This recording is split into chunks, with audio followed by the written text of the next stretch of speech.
Hej og velkommen til jer seere derude. Mit navn er Gunnar Ræk. Jeg har taget en gæst med i studiet i dag.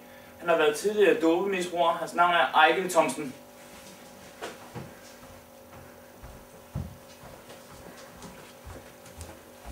Velkommen. Tak, Gunnar. Ejgil, Ja, vi havde tænkt på, at måske at du ville være med til nogle dopingtest i dag. det vil jeg gerne.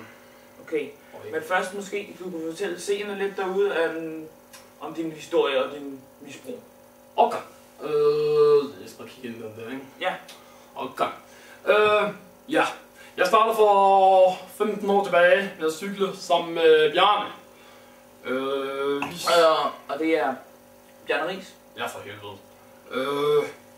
Ja, det er så Bjarne Riis, ikke? Så... som man ikke forstår. Men det ved jeg alle sammen, fordi der kun er en Bjarne i Danmark. Men, prøv her. Jeg cyklede sammen med ham, og... ja, det gik faktisk meget godt, men altså... så begyndte vi at blive lidt langsomme, synes vi selv. For vi så alle de andre der, de var rigtig hurtige. Men kan det ikke være fordi, når man kommer op i alderen? Du holder bare en kraft. Nu er der gøre. Nej, det højt. Men prøv at se det. Det er fordi, at så tog jeg simpelthen og så søgte på, hvor man bliver hurtigere. Og så gik den ind på, så fandt jeg ordet doping. Og når jeg læste det, så læste jeg om det, og så stod der simpelthen doping. Så stod der alt muligt mærkeligt for, hvor man kan bruge. Og så der, det øger blod til det, og sådan noget, så man bliver bare over jer. Så tænker jeg, det må jeg fortælle Bjarne.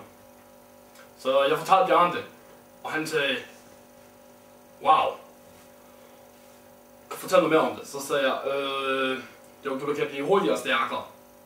Simpelthen. Og han blev bare elvild. Så sagde jeg, prøv at se sådan en gul trøje. Og så sagde jeg bare, kan du bare skaffe det? Så jeg kan prøve.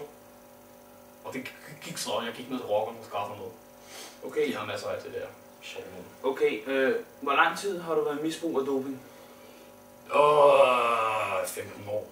15 år? Ja, 15 år. Indtil okay. Jeg får det videre. Okay. Så stopper det. Okay. Når vi vender tilbage efter pausen, er det med vores dopingtest.